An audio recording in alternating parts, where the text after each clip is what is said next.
জন্য কি আমি চাকরিটা হারাবো? তুই একটা কাজের মেয়েকে পছন্দ করে এসেছিস, চল মন্ত্রী সাহেবের পায়ে ধরে ক্ষমা চাইবি।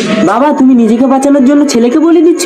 তুই এত বড় কথা বললি পুষ্কর, আজ থেকে আর আমি নিজের কথা ভাববো না। চলুন মা, মল্লিকার সাথে আপনাকেও আমাদের বাড়িতে নিয়ে গিয়ে চিকিৎসা করবো। দাঁড়াও, পোশাক খোল। এই, তুই একটা মন্ত্রীর গায়ে হাত তুললি? Yes sir. বাবা, একটা ওয়ান ডিউটি পুলিশ অফিসারের গায়ে হাত তোলার জন্য তুমি একে গ্রেফতার করো। দেখেছো বাবা, আজ আমাকে একটা ছেলে দেখতে আসবে আর আজই কাজের মাসিটা আসতে দেরি করছে। ঘর বাড়ির একই অবস্থা। মায়ের শরীরটা ভীষণ খারাপ, তাই আজ আমি কাজে এসেছি। দিদিমণি, আজ আমাদের বাড়িতে একটা অতিথি আসবে, তুই নোংরা জামা পরে এসেছিস। আসবো? এসো বাবা, এসো। হে যা, ভেতরে গিয়ে কাজ কর। যা। থাক থাক থাক, সেই ছোট্টবেলা থেকে তোমার সাথে আমার মেয়ের বিয়ের কথা বলে রেখেছিল তোমার বাবা। জানি মন্ত্রী মশাই, সেই জন্যই তো আপনি আমার বাবাকে পুলিশের চাকরিটা দিয়েছেন। দিদিমণি চা।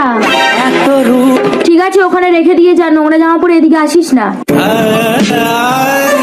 তুমি অমন ভাবে কথা বলছো কেন ওর সাথে? কাজের লোককে কাজের মতনই রাখতে হয়, নইলে মাথায় উঠে গেলে ওদেরকে আর নামানো যায় না। দাঁড়াও পুষ্কর, দুপুরে খেয়ে যাবে না?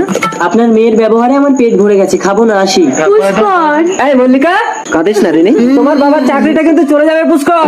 হ্যাঁ, এই কুলক্ষণী, তোর জন্য একটা ভালো পাত্র হাতছাড়া হয়ে গেল। বেরিয়ে যা আমাদের ঘর থেকে। দিদিমণি, আমাকে বের করে দেবেন না, আমার মায়ের ওষুধ কিনতে হবে। এই নে, এই 20 টাকা দিয়ে তুই আর তোর মা বিষ কিনে খেয়ে নিবি। যা, বেরো আমাদের ঘর থেকে।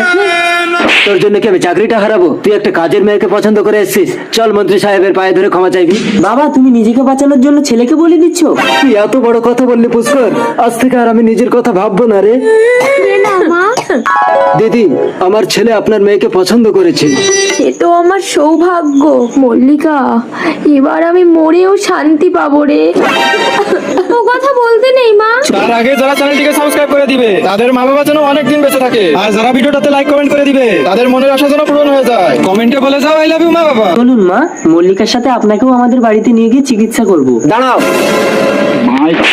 পোশাক খোল। এই, তুই একটা মন্ত্রীর গায়ে হাত তুললি?